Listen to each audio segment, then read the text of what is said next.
Vítejte na kanálu dtepko.cz. Dnes bych vám rád ukázal 5 způsobů, jak si můžete vylepšit kvalitu svých fotografií, a to nejen ve Photoshopu. Ukážeme si klasické i nové postupy, od super rozlišení až po generativní zvětšení. Tento přehled vám pomůže vybrat správnou metodu pro různé typy fotografií. Začneme funkcí s názvem super rozlišení, kterou najdete v Camera Raw v záložce Detaily. Po zapnutí této volby zvětší fotografie v RAWu svoji velikost na dvojnásobek.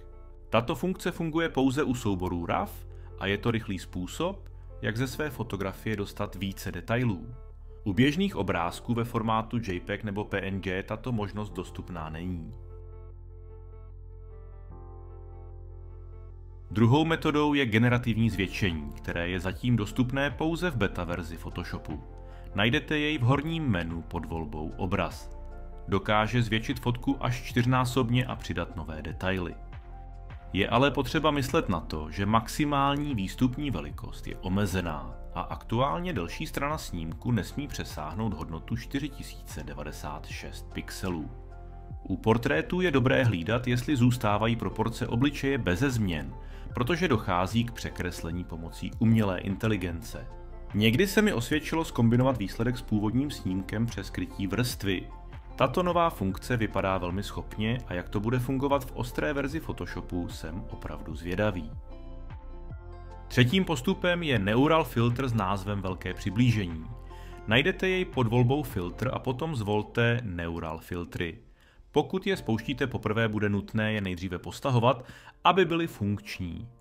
Filtr Velké přiblížení umožňuje výrazně přiblížit část fotografie a zároveň dopočítat detaily, které by jinak byly rozmazané. Je to ideální volba, pokud potřebujete udělat kvalitní výřez z malé části fotografie. Čtvrtý způsob je klasika, která funguje vždy, doostření přes filtr chytré zostření a technika horní propust. U chytrého zostření se dají přesně nastavit hodnoty pro zvýraznění detailů a díky zapnutému náhledu ihned vidíte, jak se aktuálně zlepšuje ostrost fotografie.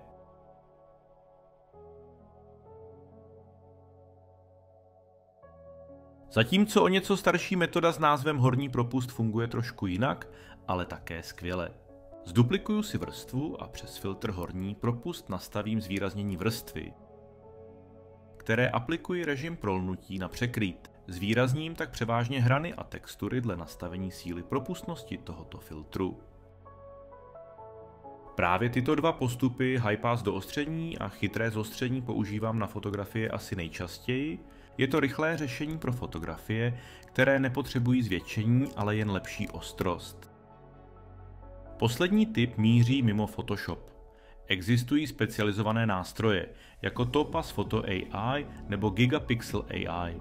Ty se soustředí přímo na zvětšování fotografií a odstraňování šumu. Jsou velmi užitečné hlavně u portrétů, protože zachovají identitu člověka a přitom přidají ostrost i detaily. Pokud potřebujete maximální kvalitu, určitě stojí za vyzkoušení. Já zkoušel i variantu, kdy jsem nechal ChatGPT překreslit opravdu malou fotku a tu jsem pak zvětšil pomocí generativního zvětšení ve Photoshopu. Výsledek není špatný, ale pořád to mění identitu člověka, což je pro podobné fotografie opravdu nežádoucí. Tak to bylo 5 postupů, o kterých já aktuálně vím a používám je. Každá metoda má své místo. Někdy stačí rychlé doostření, jindy se vyplatí sáhnout po umělé inteligenci a využít generativní zvětšení. Můžete mi napsat do komentářů, jestli používáte třeba nějaký lepší způsob. Pokud se vám toto video líbilo, budu rád za like, komentář, odběr, nebo když budete toto video sdílet se svými přáteli, kteří se zajímají o Photoshop. Mějte se hezky a budu se těšit na dtepko.cz opět naslyšenou.